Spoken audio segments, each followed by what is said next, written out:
Bitcoin is enjoying a new macro uptrend as it's getting closer to the Bitcoin Halving event, which is an event where the Bitcoin protocol experiences a dramatic shift. We see the amount of new Bitcoin being created every 10 minutes get cut in half. And that is a supply shock to an already growing demand. So we're going to be talking about where could we potentially see Bitcoin top out before the pre-halving retrace, because as you can see, we tend to see retracements around the Bitcoin halving event itself. So let's talk about where could we potentially top out on this pre-halving rally, and where could we also bottom out on the pre-halving retrace as well. Subscribe to the channel for more videos like this in the future. Like this video if you enjoy content like this going forward, and let's dive right into it. So historically, whenever we break this macro downtrend, we enter a new macro uptrend that takes us all the way to the halving event. Sometimes we see reaccumulation ranges develop, but also we tend to see pre-halving retraces. You can also see this right over here in 2020. Retracement for a very long time, but another retracement before the halving event as well. We've seen a macro downtrend break in this cycle, and we saw a reaccumulation range take place just like we've seen in the past in 2016. That's quite interesting, mirroring across cycles. And just like we saw a reaccumulation range break out from here, we then saw a pre-halving retrace take place as well. So a pre-halving retrace, or at least a pre-halving rally that's taking place right now, could we see a pre-halving retrace occur? History is suggesting that we could. So let's talk about some of the potential resistance areas. And we have to first look to history for those resistance areas to understand where could we see Bitcoin top out in this current cycle before going into a pre-halving retrace. In 2016, this was the retracement era that prompted a rejection into a 40% pre-halving retrace. So we upside wicked beyond this resistance area, but ultimately pulled back. And in 2020, very similar. This was a resistance area in the past, and upside wicking beyond this resistance area, trapping FOMO buyers and peak euphoria occurring right over here, but then rejection. And then before the halving, we still rejected from this region, entering a pre-halving retrace. Even after the halving, we still rejected from here, but ultimately we retested this region as a new support. And you can see that even in this cycle, the area where we rejected from, pre-halving retrace, and then we broke beyond it, and look, we're seeing a retest here as well. So post-halving, we tend to see a retracement and a retest of the old resistance area, rejection in the pre-halving period, and then new support in the post-halving period.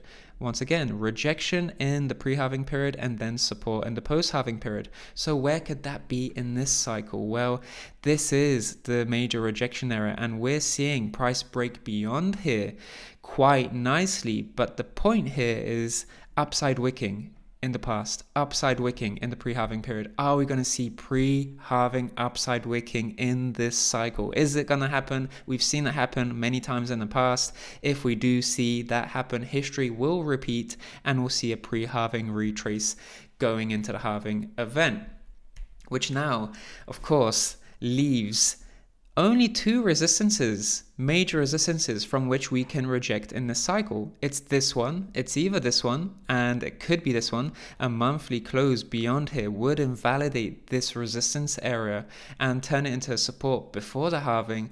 But if we break beyond this resistance area, then it's going to be the final resistance before new all-time highs. I don't think that's going to be likely in this pre-halving period. I'm hoping, and I hope I'm going to be proven wrong about this, but this resistance, this final resistance before price discovering new all-time highs, I feel like we're only going to break beyond it and revisit it in the post-halving period. So I really think that this resistance would be the one to do it, to reject price into a pre-halving retrace. So let's talk about where could we see a bottom in the pre-halving retrace. Well, here, this was a support in the past, then a resistance rejecting price into the bear market bottom. This was the top of the reaccumulation range that saw Bitcoin break out into the pre-halving rally, and then we reject from here. And notice how we're downside wicking into this same level of support. We don't get it quite picture perfect, but the point is that we tend to develop some sort of range where we reject over here and we find support around here. So we develop this sort of post-halving reaccumulation range in some way where we're rejecting here, bouncing from here, rejecting, and then turning this into a new support. So in 2020, same thing. This is the major support, which was holding price, and then we lost that support. And notice how when we lose this support, we accelerate into a new bear market bottom. That was the case here as well. New bear market bottom after we lost that key support. So this is essentially key support across time. And when we rejected in 2019, right over here, we finally managed to bottom at around this region. Of course, downside wicking in this pandemic-fueled crash, but generally candle-bodied bottom right over here took place, which means that this is your candle-bodied bottom, retrace bottom, even though we saw downside wicking, which is that black swan event. Nonetheless, just notice how this is once again a range where we see rejection here, rebounding here, and then turning this into new support before rallying higher. So in this cycle, this could be the level around 35k. If we upside wick beyond this point and then reject going into the pre-halving retrace, we should be able to get closer to 36k. Of course, maybe we don't quite touch that region. Maybe we bottom a little bit higher. There would be some front running like we've seen in the past. It is possible that some front running could take place, but generally speaking, a retracement from here getting us closer into the mid 30s, maybe bottoming at 37k or something.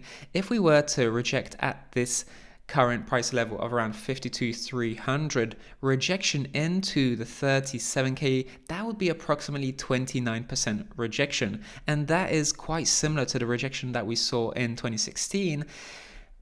This was a 40% rejection, but if we don't take into account this downside wick, that's 29% rejection. So if we were to see that sort of rejection take place in this cycle, lo and behold, 37, 36, 35k, approximately speaking, from this 52 local top, potentially if it is a local top, that would be a 29% correction.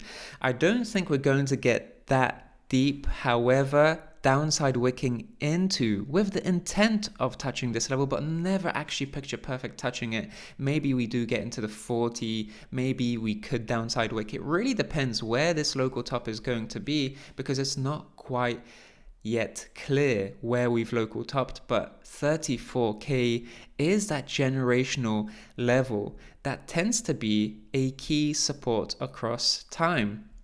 We've seen this be a very important support across time. This is a generational level that tends to act as a support, and it tends to form a range between the rejection point in the pre-halving period, and this support tends to develop this sort of range. So it wouldn't be surprising to see price potentially reject from here, get closer because of the pre-halving retrace, get closer to the mid 30s, higher 30s, something to that effect. If it's going to be a 20% retrace, maybe the situation would look something like this, and it would still be accurate because we tend to see front running when it comes to this generational level. Just notice how this downside wick doesn't quite touch that generational support. For a support retest, we are front running that level. And if this rejection takes place around here and we see a 20% retrace, that would be a similar retrace of 20% that we saw around the 2020 pre-halving retrace. So we know what to watch out for. We know to potentially watch out for this resistance. Are we going to get a monthly close beyond here? If that does occur and we get a monthly close beyond this point, that would be essentially Bitcoin showing us that it's going against the grain of history. If we upside wick beyond here, like we've seen over here, or even over here, upside wicking beyond this resistance area has occurred, and if we see that upside wick and the rejection take place into the pre-halving retrace, that would be essentially history repeating itself. And then that pre-halving retrace of around 20% to 29%, that would get us closer to this generational support level. So we know the key levels to watch out for. Let's see how things play out in the coming weeks. Thank you so much for watching. Subscribe to the channel for more videos like this in the future. Like this video if you enjoy content like this going forward. I'm Rekt Capital, and I'll speak to you in the next one. Speak to you soon.